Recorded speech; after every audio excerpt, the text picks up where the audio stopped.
ಇದೇ ಮಾಡ್ತೀರಾ ಸಿನಿಮಾ ಅಂತ ಹೇಳಿದಾಗ ನಾನು ಒಂದ್ಸತಿ ಸ್ಟೋರಿನ ಫುಲ್ ಕೇಳಿದೆ.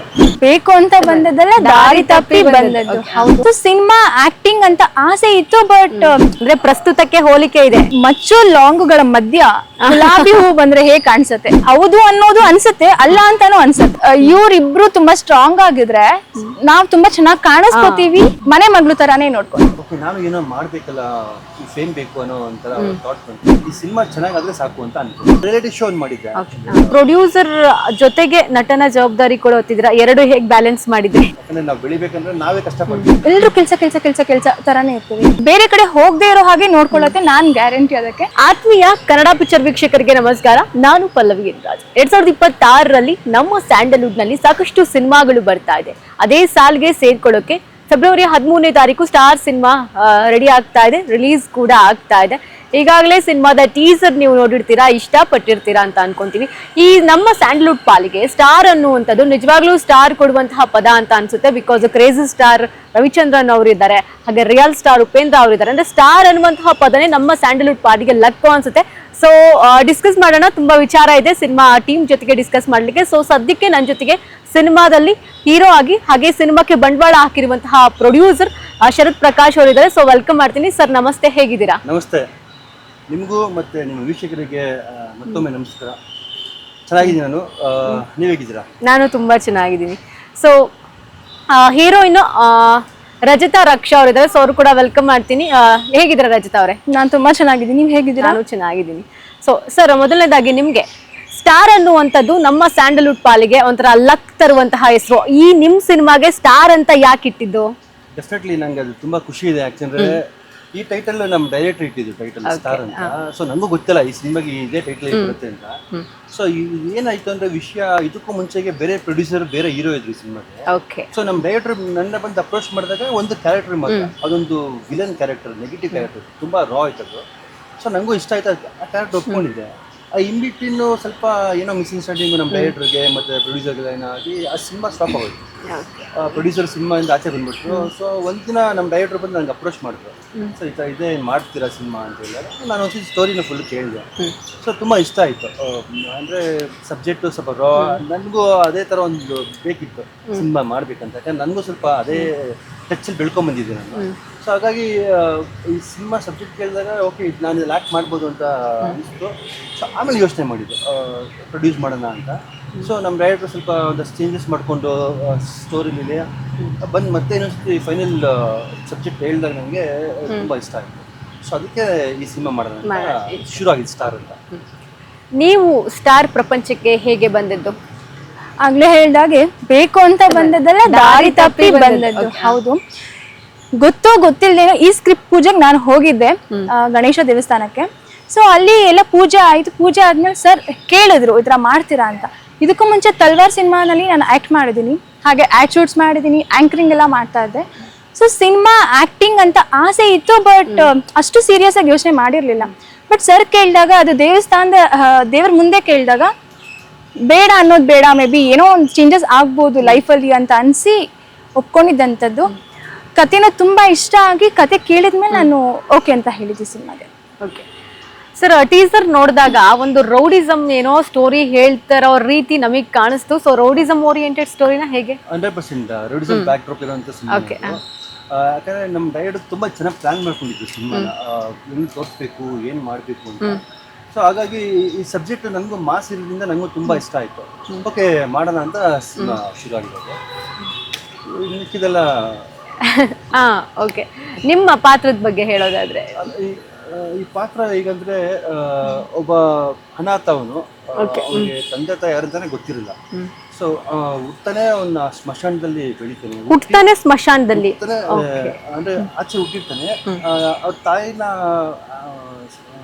ನೀವು ಸಂಬಂಧಿ ಮಾಡಕ್ ಬಂದಾಗ ಅಲ್ಲೇನೋ ಒಂದು ಸೀನ್ ಇದೆ. ಸೊ ಅದು ರಿವೀಲ್ ಮಾಡಕ್ ಬೇಡ ಅಂತ ಅಲ್ಲೇ ಅವನ್ನ ಬಿಟ್ಟೋಗ್ಬಿಡ್ತಾರೆ. ಸೊ ಹಾಗಾಗಿ ಅವನಲ್ಲೇ ಬೆಳ್ಕೊಂಡ್ಬರ್ತಾನೆ. ಆಚೆಯಿಂದ ಪ್ರಪಂಚ ಗೊತ್ತಿಲ್ಲ ಅವನಿಗೆ. ಆಚೆ ಬಂದ್ಮೇಲೆ ಏನು ಮಾಡ್ತಾನೆ ಅಂದರೆ, ಅವ್ನು ಹೆಂಗೆ ಒಬ್ಬ ಅಮಾಯಕನ ಜನಗಳು ಹೆಂಗೆ ಯೂಸ್ ಮಾಡ್ಕೊತಾರೆ ಅಂತ ಸಬ್ಜೆಕ್ಟ್ ಮಾಡಿದ್ದಾನೆ. ಅಂದ್ರೆ ಪ್ರಸ್ತುತಕ್ಕೆ ಹೋಲಿಕೆ ಇದೆ. ಎಕ್ಸಾಕ್ಟ್ಲಿ, ಯಾಕಂದರೆ ಹಂಗೆ ನಡೀತಿರೋದು ಎಲ್ಲ ಕಡೆ ಇವತ್ತು. ಆ ಥರ ಒಬ್ಬರು ಕನೆಕ್ಟ್ ಆದಾಗ ಅವ್ರು ಹೆಂಗೆ ಯೂಸ್ ಮಾಡ್ಕೊತಾರೆ ಒಬ್ಬ ಅಮಾಯಕನ, ಏನು ಗೊತ್ತಿದೆ ಹುಡುಗನ್ನ, ಆಮೇಲೆ ಅವನು ಆ ಥರ ಫೀಲ್ಡಿಗೆ ಬಂದಮೇಲೆ ಅವನು ಯಾವ ಲೆವೆಲ್ಗೆ ಹೋಗ್ತಾನೆ ಅನ್ನೋದೇ ಸಿನಿಮಾ ಇರೋದು. ಸೊ ತುಂಬ ಚೆನ್ನಾಗಿ ಸಬ್ಜೆಕ್ಟ್ ಪ್ಲ್ಯಾನ್ ಮಾಡಿದೆ ಅಂತ ಹೇಳಿದ್ರು. ಸೊ ನೋಡೋಣ, ಏನು ಸಿನಿಮಾ ಸಿನಿಮಾ ಎಲ್ಲ ಕಂಪ್ಲೀಟ್ ಆಗೋಗಿದೆ. ಇನ್ನೇನು February 13th ಬರ್ತಾ ಇದ್ದೀವಿ. ಇನ್ನೆಲ್ಲ ನಮ್ಮ ಜನಗಳು ಆಶೀರ್ವಾದ ಮಾಡಬೇಕು, ನಮಗೆ ಬೆಳೆಸ್ಬೇಕು ಅಂತ ಆಸೆ ಪಡ್ತೀನಿ ನಾವು. ಓಕೆ, ರಜತ್ ಅವರೇ, ನಿಮ್ಮ ಕ್ಯಾರೆಕ್ಟರ್ ಯಾವ ರೀತಿ ಬರುತ್ತೆ ಅಂತ? ಮಚ್ಚು ಲಾಂಗುಗಳ ಮಧ್ಯ ಗುಲಾಬಿ ಹೂ ಬಂದ್ರೆ ಹೇಗ್ ಕಾಣಿಸುತ್ತೆ, ಸೊ ಆ ಕಾಂಬಿನೇಷನ್ ಹೇಗ್ ಅನ್ಸುತ್ತೆ. ಸಿನಿಮಾದಲ್ಲಿ ನನ್ನ ರೋಲ್ ಅದೇ. ಹೀರೋ ಸಿಕ್ಕಾಪಟ್ಟೆ ಹೊಡಿ ಬಡಿ ತರ ಇರ್ತಾರೆ, ಡೆಡ್ ಅಪೋಸಿಟ್ ಹೀರೋಯಿನ್ ಇರ್ತಾಳೆ. ಅಂದ್ರೆ ತುಂಬಾ ಸೌಮ್ಯ ಸ್ವಭಾವದ ಹುಡುಗಿ ಇರ್ತಾಳೆ, ಭೂಮಿಯಷ್ಟೇ ತಾಳ್ಮೆ ಇರುವಂತಹ ಹುಡುಗಿ ಇರ್ತಾಳೆ. ಸೊ ಇದು ನನ್ನ ಪಾತ್ರ ಆಗಿರತ್ತೆ. ಇವ್ರು ಹೇಗ್ರಿ ಪರಿಚಯ ಆಗ್ತಾರೆ ನಿಮ್ಗೆ? ಅದೇ ಟ್ವಿಸ್ಟ್. ನಿಮ್ ಕಥೆನ ಸಿನಿಮಾದಲ್ಲಿ ನೋಡಿದ್ರೇನೆ ಗೊತ್ತಾಗುತ್ತೆ. ಸಿನಿಮಾದಲ್ಲೇ ನೋಡ್ಬೇಕು ಅದನ್ನ, ನೀವು ಬಿಟ್ಕೊಡಲ್ಲ? ನೋ, ಬಿಟ್ಕೊಡಲ್ಲ. ಓಕೆ, ಅಂದ್ರೆ ಬಿಟ್ಕೊಡ್ಬಾರ್ದಂತ ಏನಿಲ್ಲ, ಅದು ಸಿನಿಮಾದಲ್ಲಿ ನೋಡಿದ್ರೆ ಮಜಾ ಮಾಡ್ತೀವಿ ಜನಗಳು. ಮೇನ್ ಟರ್ನಿಂಗ್ ಪಾಯಿಂಟ್ ಅಂತ ಹೇಳಿದ್ರೆ ತಪ್ಪಾಗಲ್ಲ. ಅದು ಆಕ್ಚುಲಿ ಆಡಿಯನ್ಸ್ಗೆ ತುಂಬಾ ಇಂಪ್ಯಾಕ್ಟ್ ಮಾಡುತ್ತೆ. ಅದನ್ನ ಚೂರು ಹೇಳದ್ ಬೇಡ ಅಂತ, ಯಾಕಂದ್ರೆ ಹೇಳ್ಬಿಟ್ರೆ ಅದು ಕ್ಯೂರಿಯಾಸಿಟಿ ಹೋಗ್ಬಿಡುತ್ತೆ ಅಲ್ವಾ ಆಡಿಯನ್ಸ್ಗೆ. ಸೊ ಹಂಗಾಗಿ ಜನಗಳೇ ಬಂದು ನೋಡ್ಬೇಕು ಅದನ್ನ.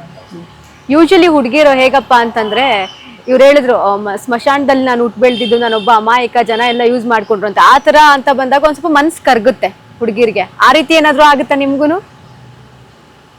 ಹೌದು ಅಲ್ಲ, ಹೌದು ಎರಡೂ ಹೇಳ್ಬೋದು ನಾನು. ಹೌದು ಅನ್ನೋದು ಅನ್ಸುತ್ತೆ, ಅಲ್ಲ ಅಂತಾನು ಅನ್ಸುತ್ತೆ. ಸಿನಿಮಾ ನೋಡಿದ್ರೆ ಕಂಪ್ಲೀಟ್ ನಾ ಹೇಳ್ದೆ ಅಲ್ವಾ, ಹೀರೋಯಿನ್ ಬಂದ್ಮೇಲೆ ಆ ಟ್ವಿಸ್ಟ್ ನಿಮಗೆ ಗೊತ್ತಾಗುತ್ತೆ. ಅದಕ್ಕೆ ಮುಂಚೆ ಒಂದಿರತ್ತೆ, ಅದಾದ್ಮೇಲೆ ಏನ್ ಆಗ್ಬಹುದು ಅಂಡ್ ಅದೆಲ್ಲ ನಮ್ಗೆ ಕಥೆನಲ್ಲಿ ಸಿನಿಮಾದಲ್ಲಿ ನೋಡಿದ್ರೆ ನಿಮ್ಗೆ ಇಂಪ್ಯಾಕ್ಟ್ ಚೆನ್ನಾಗತ್ತೆ ಅಂತ ಅನ್ಸುತ್ತೆ. ಓಕೆ ಸರ್, ಯಾವ ರೀತಿ ನೀವು ನಿಮ್ಮ ಪಾತ್ರಕ್ಕೆ ತಯಾರಿಯನ್ನ ಮಾಡ್ಕೊಂಡಿದ್ರಿ? ಸೊ ಈ ಪಾತ್ರಕ್ಕೆ ನನಗೆ ತಯಾರಿನೇ ಮಾಡ್ಬೇಕಂತ ಹೇಳಿಲ್ಲ. ಸೊ ನಂದೇ ಪಾತ್ರ ಅಂತ ನನಗೆ ಅನಿಸ್ತು. ಅಂದ್ರೆ ಎಷ್ಟೋ ಇನ್ನೋಸೆಂಟ್ ಆಗಿರ್ತೀವಿ ಅಂದ್ರೂ ಏನೋ ನಮ್ ತೊಂದರೆ ಆದಾಗ ಸ್ವಲ್ಪ ನಾವು ವೈಲ್ಡ್ ಆಗೇ ಆಗ್ತೀವಿ, ಬೇರೆ ತರ ರಿಯಾಕ್ಟ್ ಮಾಡ್ತೀವಿ. ಸೊ ಆ ಥರ ಆಲ್ರೆಡಿ ರಿಯಾಕ್ಷನ್ ನಂದು ಇರೋದ್ರಿಂದ ಒಳಗಡೆನೆ ಈ ಸಿನಿಮಾ ನನಗೇನು ಕಷ್ಟ ಅಂತ ಅನಿಸ್ಲಿಲ್ಲ. ಚೆನ್ನಾಗಿ ಆ್ಯಕ್ಟ್ ಮಾಡಿದ್ದೀನಿ ಅಂತ ಅನ್ಕೊಂಡಿದ್ದೀನಿ. ರಿಯಲ್ ಆಗಿ ಅದೇ ಥರನಾ ನೀವು? ಇಲ್ಲ ಹಂಗೆಲ್ಲ ತಪ್ಪಿಟ್ಕೊಂಬಿಡಿ, ಆ ಥರ ಇಲ್ಲ. ಅಂದರೆ ಅಫ್ಕೋರ್ಸ್ ತಪ್ಪಂತ ಮಾಡಿದಾಗ ನಾನು ಸ್ಟ್ಯಾಂಡ್ ತೊಗೊತೀನಿ, ನಿಂತ್ಕೊತೀನಿ, ಯಾರೇ ಇದ್ರೂ ಫೈಟ್ ಮಾಡ್ತೀನಿ, ಇಲ್ಲ ಅಂತಲ್ಲ, ಯಾವುದಕ್ಕೂ ಭಯ ಪಡಲ್ಲ. ಸೊ ಹಾಗಾಗಿ ನನಗೊಂದು ಸ್ವಲ್ಪ ಈಸಿ ಆಯಿತು ಈ ಸಬ್ಜೆಕ್ಟ್ ಆ್ಯಕ್ಟ್ ಮಾಡೋಕ್ಕೆ. ಆಮೇಲೆ ನಮ್ಮ ಡೈರೆಕ್ಟರ್ನು ಅಷ್ಟೇ ಸಿಂಪಲ್ ಆಗಿ ಕ್ಯಾರೆಕ್ಟರ್ನ ಮಾಡಿದ್ದಾರೆ. ಎಲ್ಲೂ ಬಿಲ್ಡಪ್ಸ್ ಇಲ್ಲ, ಏನೋ ಹೀರೋ ಹೊಡೆದ್ರೆ ಆ ಥರ ಎಲ್ಲ ಅದರಲ್ಲೇ ಎಲ್ಲೂ ಬಿಲ್ಡಪ್ಸ್ ಇಲ್ಲ. ನ್ಯಾಚುರಲ್ ಫೈಟ್, ಒಬ್ಬ ಹೊಡೆದ್ರೆ ಹೆಂಗೆ ಬೀಳ್ತಾನೆ, ನ್ಯಾಚುರಲ್ ಜಗಳ ಹೆಂಗಿರುತ್ತೋ ಆ ಥರನೇ ಮಾಡಿದ್ವಿ.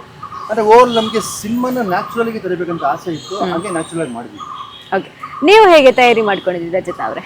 ಇವ್ರು ಹೇಳ್ದಾಗೆ ಪಾತ್ರದ ಹೆಸರು ಭೂಮಿ ಅಂತ. ಆ ಪಾತ್ರ ಹೇಗಿತ್ತು ನಿಜ ಜೀವನದಲ್ಲಿ ನಾನು ಹಾಗೆ ಇದ್ದೀನಿ. ಸೊ ನಂಗೆ ಅಷ್ಟು ಆಕ್ಟ್ ಮಾಡ್ಬೇಕು ಅಂತ ಅನಿಸ್ಲಿಲ್ಲ. ಸೊ ನೈಜವಾಗಿ ಡೈಲಾಗ್ಸ್ ಬೇರೆ ಇರ್ಬೋದು, ಬಟ್ ನಾನು ಅಲ್ಲಿ ನಾನಾಗಿದ್ದೆ ಅಂತಾನೆ ಅನ್ಸತ್ತೆ. ಸೊ ಹಾಗೆ ತಯಾರಿ ಅವಶ್ಯಕತೆ ಇರ್ಲಿಲ್ಲ. ಪ್ರೊಡಕ್ಷನ್ ಹೌಸ್ ಸಪೋರ್ಟ್ ಹೇಗಿತ್ತು? ಅನ್ನದಾತ್ರು ಅವ್ರ ಬಗ್ಗೆ ಹೇಳಲೇಬೇಕು. ನಿರ್ದೇಶಕರು, ಪ್ರೊಡ್ಯೂಸರ್ ಇವರಿಬ್ರು ತುಂಬಾ ಸ್ಟ್ರಾಂಗ್ ಆಗಿದ್ರೆ ನಾವು ತುಂಬಾ ಚೆನ್ನಾಗಿ ಕಾಣಿಸ್ಕೋತೀವಿ. ಹಾಗೆ ನಮ್ಗೆ ಕೆರಿಯರ್ ಬಿಲ್ಡ್ ಆಗೋದೇ ಅಲ್ಲಿಂದ. LKG ಹೇಗೆ ನಾವು ಪ್ರಿಪೇರ್ ಆಗ್ಬೇಕಾದಾಗ ಟೀಚರ್ಸ್ಗಳು ಹೇಗೆ ಮೋಲ್ಡ್ ಮಾಡಿರ್ತಾರೆ, ಸೊ ಮುಂದೆ ಹಾಗೆ ಹೋಗುತ್ತಲ್ಲ. ಸೊ ಹಾಗೆ ಫಸ್ಟ್ ಸಿನಿಮಾ ಬೇರೆ ನಂದು. ಪ್ರೊಡ್ಯೂಸರ್, ಪ್ರೊಡಕ್ಷನ್ ಹೌಸ್ ಮನೆ ಮಗಳು ತರಾನೇ ನೋಡ್ಕೊಂಡ್ರು. ಓಕೆ ಸರ್, ನಿಮಗೆ ಈ ಸಿನಿಮಾ ಇಂಡಸ್ಟ್ರಿಗೆ ನಂಟು ಹೇಗೆ ಬೆಳೀತು ಅಂತ? ಅದೇ ನಮ್ಮ ತಂದೆ ಇಂಡಸ್ಟ್ರಿಯಲ್ ಫೈಟರ್ ಆಗಿದ್ರು. ಅವರು ಒಂದು 25 years ಇಂದ ಇಂಡಸ್ಟ್ರಿಯಲ್ ಇದ್ರು. ಸೊ ಅವ್ರು ಫೈಟರ್ ಆಗಿದ್ರು. ಅಂಬರೀಷ್ ಅಣ್ಣ, ನಮ್ಮ ಅಣ್ಣವರು, ಶಂಕರಣ್ಣ, ವಿಷ್ಣು ಸರ್ ಎಲ್ಲ ಜೊತೆ ಫೈಟ್ ಮಾಡಿದ್ದಾರೆ. ಸೊ ಅವ್ರ ಜೊತೆ ಒಂದು ಬಾಂಧವ್ಯ ಇತ್ತು ಚೆನ್ನಾಗಿ. ಅವ್ರ ಜೊತೆ ಎಲ್ಲ ಒಂದು ಆ ಪ್ರೀತಿ ವಿಶೇಷ ಉಳಿಸ್ಕೊಂಡಿದ್ರು. ನಾನು ಇನ್ನೂ ಚಿಕ್ಕ ಹುಡುಗ, ನನಗಿನ್ನೂ ತುಂಬ ಜ್ಞಾಪನ ಇದೆ. ನಾನು ಚಿಕ್ಕ ಹುಡುಗ ಇದ್ದಾಗ ನಮ್ಮ ತಂದೆ ಎಲ್ಲರೂ ಕರ್ಕೊಂಡು ಮೀಟ್ ಮಾಡ್ತಿದ್ರು ಅವಾಗ. ಸೊ ಅಲ್ಲೇ ಒಂದು ಶುರು ಆಗ್ತಿತ್ತು ಕ್ರೇಜು, ಅವ್ರು ನೋಡಿ ಏನಪ್ಪ ಈ ಫೇಮ್ ಹಿಂಗಿದೆ ಇವ್ರಿಗೆಲ್ಲ ಅಂತ. ಆಮೇಲೆ ಮೋರ್ ಓವರ್ ನಮ್ಮ ಡ್ಯಾಡಿ ನಂಗೆ ತುಂಬ ಇನ್ಸ್ಪೈರ್ ಮಾಡಿರೋದು. ಅವ್ರ ಫೈಟಲ್ಲಿ ಯಾರೋ ಜನಗಳು ನೋಡಿದಾಗ ನಾನು ಅದಕ್ಕೆ ಹೋಗ್ತಾ ಎಲ್ಲ ಜನ ಬಂದು ನಮ್ಮ ಡ್ಯಾಡ್ ಮಾತಾಡ್ತಿದ್ರು, ಸರ್ ನೀವು ನೋಡಿದೆ ಹಂಗೆ ಅಂತ ಹೇಳಿದಾಗ ಅಲ್ಲಿಂದಲೇ ಒಂದು ಅದು ಶುರು ಆಯಿತು. ಓಕೆ, ನಾನು ಏನೋ ಮಾಡಬೇಕಲ್ಲ, ಈ ಫೇಮ್ ಬೇಕು ಅನ್ನೋ ಒಂಥರ ಥಾಟ್ ಬಂತು. ಸೊ ಹಾಗಾಗಿ ನಾನು ಶುರು ಮಾಡಿದೆ ಕೆರೆನಲ್ಲಿಂದ. ಓಕೆ, ನಮ್ಮ ಡ್ಯಾಡ್ ಆ್ಯಕ್ಚುಲಿ ಹೇಳ್ಬೇಕಂದ್ರೆ ನಮ್ಮ ಡ್ಯಾಡ್ಗೆ ಇಷ್ಟ ಇಲ್ಲ ಇಂಡಸ್ಟ್ರಿಗೆ ಬರೋದು. ಸೊ ನನ್ನ ಹಠ, ನಾನು ಬರಲೇಬೇಕು ಮಾಡಬೇಕಂತ ನಂತರದಲ್ಲಿ ಅವರು ಸ್ಟಾಪ್ ಮಾಡಿಬಿಟ್ರು ನನ್ನ, ಇನ್ನೂ ಸಪೋರ್ಟ್ ಮಾಡೋದು ಇಂಡಸ್ಟ್ರಿಗೆ ಬರೋದು. ಸೊ ನಾನು ಇಂಡಿವಿಜುವಲಾಗಿ ಸ್ಟ್ರಗಲ್ ಮಾಡ್ಕೊಂಡೇ ಬಂದೆ. ಆಮೇಲೆ ಸ್ವಲ್ಪ ಇಷ್ಟು ಮಾಡ್ತಾ ಮಾಡ್ತಾ ನಮ್ಮ ಡ್ಯಾಡಿಗೂ ಮನಸ್ಸು ಬಂತದ್ದು, ಓಕೆ ಅವ್ನಿಗೇನೋ ಸ್ಟ್ರಗಲ್ ಮಾಡ್ತಿದ್ದಾನೆ, ಸಪೋರ್ಟ್ ಮಾಡೋಣ ಅಂತ. ಹಾಗಾಗಿ ಅಲ್ಲಿಂದ ಅವ್ರೂ ಎಂಟ್ರಿ ಕೊಟ್ಟು ಸಪೋರ್ಟ್ ಮಾಡೋದು. ಸೊ ಇವತ್ತು ಅವ್ರಿಲ್ಲ, ನಮ್ಮ ಅಜ್ಜಿ ಇಲ್ಲ, ನಮ್ಮ ತಂದೆ ಇಲ್ಲ ಇವತ್ತು. ಸೊ ನನಗೆ ಎಲ್ಲ ಅವರು ಏನು ಇವತ್ತು ಬೇಸ್ ಮಾಡಿಕೊಟ್ಟಿದ್ದಾರೋ ಅದೇ ನನ್ನ ಲೈಫ್ ಇವತ್ತು. ಸೊ ಆ ಲೆಗಿಸಿನ ಕ್ಯಾರಿ ಮಾಡ್ಕೊಂಡು ಹೋಗ್ತಾ ಇದ್ದೀನಿ. ಯಾಕಂದರೆ ನನಗೆ ಅವ್ರು ಕೊಟ್ಟಿರುವಂಥ ಭಿಕ್ಷೆನೇ ನನ್ನ ಲೈಫು. ಸೊ ಆ ಲೆಗಿಸಿನ ನಾನು ಕ್ಯಾರಿ ಮಾಡ್ಕೊಂಡು ಹೋಗ್ತಾ ಇದ್ದೀನಿ. ಅವರು ತುಂಬ ನೇಮ್, ಅವರು ನಮ್ಮ ದೊಡ್ಡ ಫ್ಯಾಮಿಲಿ ಆ್ಯಕ್ಚುಲಿ. ಅವ್ರು ತುಂಬ ನೇಮ್ ಇದ್ದರು, ಅಂದರೆ ಆಚೆ ಎಲ್ಲ ತುಂಬ ಚೆನ್ನಾಗಿ ಎಲ್ರಿಗೂ ಇನ್ಫ್ಲೂಯೆನ್ಸ್ ಪರ್ಸನ್ ನಮ್ಮ ತಂದೆ. ಸೊ ಅದನ್ನ ನಾನು ಕ್ಯಾರಿ ಮಾಡಬೇಕಂತ ಇಷ್ಟ. ಎಲ್ಲೋ ಒಂದು ಪ್ಲ್ಯಾಟ್ಫಾರ್ಮ್ ಬೇಕಲ್ಲ ಇಂಟರ್ವ್ಯೂಗೆ, ಅದರಲ್ಲೂ ಬೇರೆ ನನಗೂ ನಮ್ಮ ತಂದೆ ಇಂಡಸ್ಟ್ರಿ ಇದ್ದರು. ಹಾಗಾಗಿ ಸರಿ ನಾನು ಒಂದು ಟ್ರೈ ಮಾಡೋಣ ಅಂತ. ಯಾಕೆ ಅಂದರೆ ಇಂಡಸ್ಟ್ರಿನ ಎಂಟ್ರಿ ಕೊಟ್ಟಾಗ ತುಂಬ ಸ್ಟ್ರಗಲಿಂಗ್ ಇತ್ತು, ಯಾರು ಸಪೋರ್ಟ್ ಇಲ್ಲ. ಏನು ಎಷ್ಟು ಸ್ಟ್ರಗಲಿಂಗ್ ಮಾಡಿದ್ರು, ಆಡಿಷನ್ ಮಾಡ್ತಿದ್ರು, ಸುಮ್ಮನೆ ಏನೋ ಆ ಥರ ಎಲ್ಲ ಮಾಡಿ ಕಳಿಸಿದ್ರು. ನನಗೆ ಒಂದು 10-15 ಇಯರ್ಸ್ ಹಿಂಗೆ ಸ್ಟ್ರಗಲಿಂಗೇ ಇತ್ತು ಆ್ಯಕ್ಚುಲಿ. ಒಂದು ಫೈನ್ ಡೇ ಅನಿಸಿತ್ತು ನನಗೆಲ್ಲೋ ಮನುಷ್ಯನೇ ಏನೋ ನಾವೇ ಮಾಡಬೇಕು, ಎಲ್ಲೋ ಆಗ್ತಿಲ್ಲವೋ, ಎಲ್ಲೋ ವರ್ಕೌಟ್ ಆಗ್ತಿಲ್ಲ ಅಂದಾಗ ಈ ಸಬ್ಜೆಕ್ಟ್ ಬಂತು. ಒಂದು ಅದೇ ಏನೋ ತುಂಬ ಸ್ಟ್ರಗಲಿಂಗ್ ಆದಮೇಲೆ ಏನೋ ಒಂದು ದೇವ್ರ ಬ್ಲೆಸ್ಸಿಂಗ್ ಮಾಡ್ತಾರೆ ಅಂದಾಗ ನಮ್ಮ ಡೈರೆಕ್ಟ್ರು ಬಂದು ನನಗೆ ಈ ಸಬ್ಜೆಕ್ಟ್ ಹೇಳಿದಾಗ ಈ ಸಿನಿಮಾ ಶುರು ಆಯಿತು, ಸ್ಟಾರ್ಟ್. ಸೊ ಹಂಗಾಗಿ ಒಂದು ಪ್ರಯತ್ನ ಪಡೋಣ ಅಂತ ಮಾಡಿದ್ದೀವಿ. ಇಲ್ಲಿ ಮಿಕ್ಕಿದೆಲ್ಲ ನಮ್ಮ ಆಡಿಯನ್ಸು, ದೇವ್ರ ಬ್ಲೆಸ್ಸಿಂಗು, ನಮ್ಮ ಅಪ್ಪ ಅಜ್ಜಿ ಆಶೀರ್ವಾದದಿಂದ ಈ ಸಿನಿಮಾ ಚೆನ್ನಾಗಾದರೆ ಸಾಕು ಅಂತ ಅಂದ್ಕೊಂಡಿದ್ವಿ. ನಿಮ್ಮ ಸಿನಿಮಾ ಜರ್ನಿ ಎಲ್ಲಿಂದ ಸ್ಟಾರ್ಟ್ ಆಗಿದ್ದ? ಅದೇ ನಮ್ಮ ತಂದೆ ಹಿಂಗೆ ಮಾಡಿದಾಗ ನನಗೆ ಅವಾಗಿನ್ನ 16 ಇಯರ್ಸ್ ಇಂದ, ನನಗೆ ಚಿಕ್ಕ ಹುಡುಗ ಅವಾಗ ಅವ್ರು ಕರ್ಕೊಂಡೋಗಿಗೆ ಅದು ಶುರು ಆಯಿತು. ನಾನು ಕೆರಿಯರ್ ಶುರು ಮಾಡಿದಾಗ ನನಗೆ 20 ವರ್ಷ, 20 ಇಯರ್ಸ್ ಇದ್ದಾಗ ಶುರು ಮಾಡಿದ್ದು ನಾನು. ಸೊ ಇವತ್ತೊಂದು ಅಷ್ಟು ವರ್ಷ ಆಗೋಗಿದೆ. ರಿಯಾಲಿಟಿ ಶೋ ಮಾಡಿದ್ದೆ. ಅದೇ ಇನ್ ಬಿಟ್ವೀನ್ ಸ್ಟ್ರಗಲಿಂದಲೇ ಅದನ್ನು ಮಾಡ್ತಿದ್ದೆ, ಯಾಕಂದ್ರೆ ಫೇಮ್ ಬೇಕು ನನಗೆ. ಸೊ ನಾನು ಏನೋ ಒಂದು ಅಚೀವ್ಮೆಂಟ್ ಮಾಡಬೇಕು ಅನ್ನೋದಿತ್ತು ಅಂತ ಇದೇ ಒಂದು ಶೋ ಇನ್ ಬಿಟ್ವೀನ್ ಪಾಠ ಮಂದಿ ಕಡೆಗೆ ಬಂದಂತ ಆ್ಯಡ್ ಬರ್ತಾ ಇರುತ್ತೆ.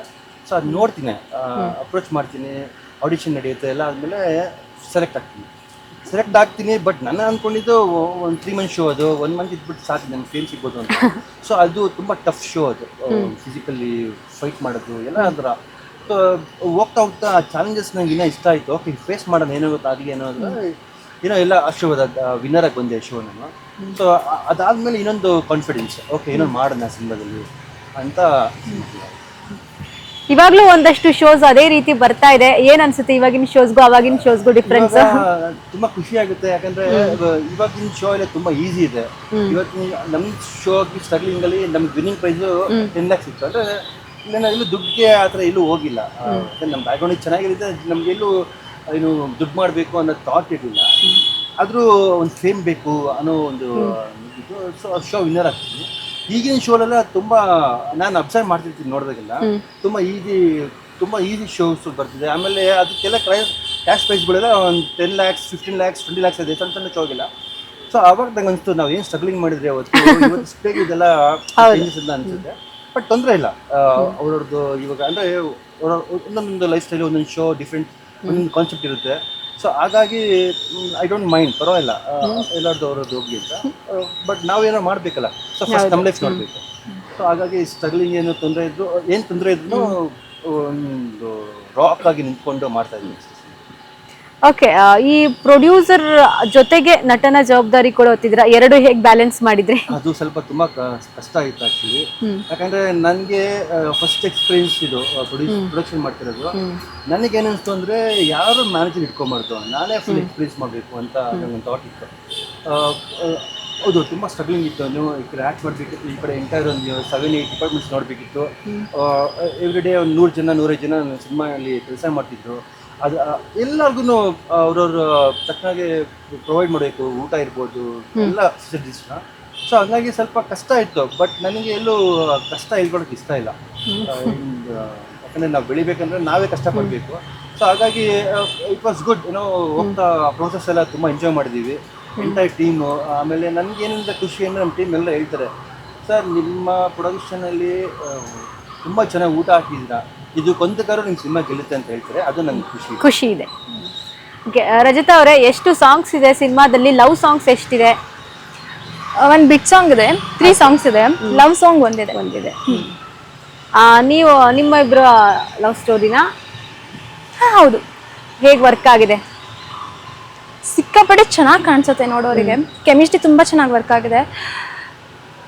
ಆನ್ ಸ್ಕ್ರೀನ್ ಮೇಲೆ ತುಂಬ ಚೆನ್ನಾಗಿ ಬಂದಿದೆ ಇಬ್ರು ಕೆಮಿಸ್ಟ್ರಿ.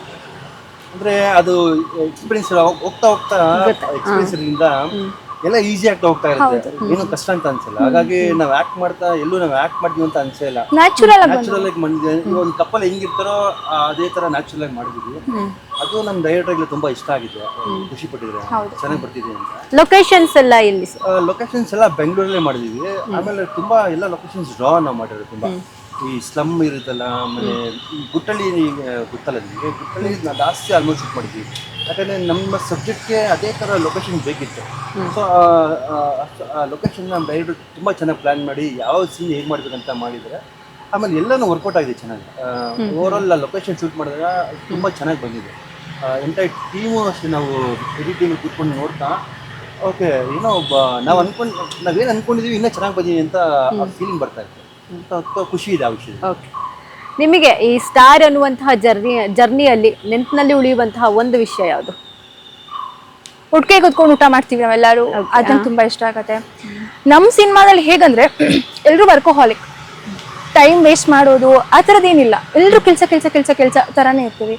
ಸೊ ನಮಗೆ ಟೈಮ್ ಸಿಕ್ಕೋದೇ ಊಟ ಮಾಡುವಾಗ. ಸೊ ಊಟ ಮಾಡುವಾಗ ಅಲ್ಲೂ ಕೂಡ ಸಿನಿಮಾ ಬಗ್ಗೆನೇ ಮಾತಾಡ್ತಾ ಇರ್ತೀವಿ. ಸೊ ಅದು ಪ್ರತಿನಿತ್ಯ ನಡೀತಾ ಇದ್ದಿದ್ದು. ಸೊ ಅದು ತುಂಬಾ ನೆನಪಿಗೆ ಉಳಿಯತ್ತೆ. ಅಂಡ್ ಎಲ್ಲ ಸೀನ್ ರೋಡ್ನಲ್ಲಿ ಮಾಡುವಾಗ ಅದು ನ್ಯಾಚುರಲ್ ಆಗಿ ಬರ್ತಾ ಇತ್ತು. ಅಂಡ್ ಅಲ್ಲೂ ಎಷ್ಟೊಂದು ಜನ ತುಂಬಾ ಚೆನ್ನಾಗಿ ಕಾಣಿಸ್ತಿದೆ ಅಂತ ಹೇಳ್ತಾ ಇದ್ರು. ಸೊ ಅದೆಲ್ಲ ಖುಷಿ ಕೊಡತ್ತೆ. ಓಕೆ, ನಿಮ್ಮ ಫ್ಯಾಮಿಲಿ ಸಪೋರ್ಟ್ ಹೇಗಿದೆ ಸಿನಿಮಾಗೆ? ಫ್ಯಾಮಿಲಿ ಸಪೋರ್ಟ್ ಇದ್ರೇನೆ ಇಲ್ಲಿವರೆಗೂ ಬರೋಕ್ಕಾಗೋದು. ನನ್ನ ಕಡೆ ಸಿನಿಮಾ ಬ್ಯಾಕ್ ಗ್ರೌಂಡ್ ಅಲ್ಲಿ ಒಬ್ರು ಇಲ್ಲ, ಯಾರೂ ಇಲ್ಲ. ಅಂಡ್ ನನಗೆ ನಟನೆ ಕಡೆ ಹೇಗೆ ಒಲವು ಬಂತು ಅನ್ನೋದು ಕ್ವಶನ್ ಮಾರ್ಕ್ ಇವಾಗ್ಲೂ ನನಗೆ. ಬಟ್ ಮನೆಯಲ್ಲಿ ಹೇಳಿದಾಗ ಟೀಮ್ ನನಗೆ ಗೊತ್ತಿರೋರೇ ಆಗಿದ್ರು. ಸೊ ಹಾಗಾಗಿ ಕತೆ ಇಷ್ಟಪಟ್ಟರು. ಸೊ ಹಾಗಾಗಿ ಸಪೋರ್ಟ್ ಮಾಡ್ತಾರೆ ಮನೇಲಿ ಎಲ್ಲರೂ. ಓಕೆ, ಈಗ ಫೈನಲಿ ಸಿನಿಮಾ ರಿಲೀಸ್ಗೆ ರೆಡಿ ಇದೆ, ಏನು ಹೇಳಕ್ಕೆ ಇಷ್ಟಪಡ್ತೀನಿ? ಎಲ್ರಿಗೂ ಎಂಟರ್ಟೈನ್ಮೆಂಟ್ ಅಂತ ಕೊಟ್ಟೆ. ಸೊ ಸಿನಿಮಾ ಮುಗಿಯೋವರೆಗೂ ಅವ್ರ ಕಾನ್ಸಂಟ್ರೇಷನ್ ಬೇರೆ ಕಡೆ ಹೋಗದೆ ಇರೋ ಹಾಗೆ ನೋಡ್ಕೊಳ್ಳುತ್ತೆ. ನಾನು ಗ್ಯಾರಂಟಿ ಅದಕ್ಕೆ. ತುಂಬ ಚೆನ್ನಾಗಿದೆ. ಎಲ್ರಿಗೂ ಫ್ಯಾಮಿಲಿ ಕೂತು ನೋಡೋ ಅಂತಹ ಸಿನಿಮಾ. ರೌಡಿಸಮ್ ಅಂದಿದ ತಕ್ಷಣ ಬರೀ ಮಚ್ಚಿರುತ್ತೆ, ಹುಡುಗರು ನೋಡೋದು ಆ ಥರ ಅಲ್ಲ. ಇದು ತಂದೆ ಮಗಳ ಬಾಂಧವ್ಯ, ಎಸ್ಪೆಷಲಿ ಅದನ್ನು ತುಂಬ ಚೆನ್ನಾಗಿ ತೋರಿಸುತ್ತೆ. ಅದು ಈ ಕಥೆಗೆ ತುಂಬಾ ಸ್ಟ್ರಾಂಗ್ ಅಂತಾನೆ ಹೇಳ್ತೀನಿ ನಾನು. ತಂದೆ ಮಗಳ ಬಾಂಧವ್ಯ ಹೇಗಿರತ್ತೆ, ಮಗಳಿಗೆ ತಂದೆ ಎಷ್ಟು ಇಂಪಾರ್ಟೆಂಟ್, ತನ್ನ ಇಡೀ ಜೀವನದಲ್ಲಿ ಮುಖ್ಯ ಪಾತ್ರ ಅಂದ್ರೆ ತಂದೆ ಹೆಣ್ಮಗಳಿಗೆ. ಸೊ ಇವ್ರು ಹೇಳ್ದಾಗೆ ಇವರಿಗೂ ತಂದೆ ತುಂಬಾ ಇಂಪಾರ್ಟೆಂಟ್. ಸೊ ಆ ಒಂದು ಕನೆಕ್ಷನ್ ನ ಇಟ್ಕೊಂಡು ಈ ಸಿನಿಮಾದಲ್ಲಿ ಬರ್ತಿದೀವಿ. ಲವ್ ಸ್ಟೋರಿ ಮಾತ್ರ ಅಲ್ಲ, ಮಚ್ಚು ಲಾಂಗ್ ಕೂಡ ಅಲ್ಲ, ತಂದೆ ಮಗಳ ಬಾಂಧವ್ಯ ಎಲ್ರಿಗೂ ಕನೆಕ್ಟ್ ಆಗುತ್ತೆ ಅಂತ, ಪ್ರತಿ ಹೆಣ್ಮಗಳಿಗೂ ಕನೆಕ್ಟ್ ಆಗುತ್ತೆ ಅದು. ಸೊ ಅದನ್ನ ನಾನು ಹೇಳ್ಬೋದು ಈ ಸಿನಿಮಾದಲ್ಲಿ. Okay, thank you so much join ಆಗಿದ್ದಕ್ಕೆ. Thank you.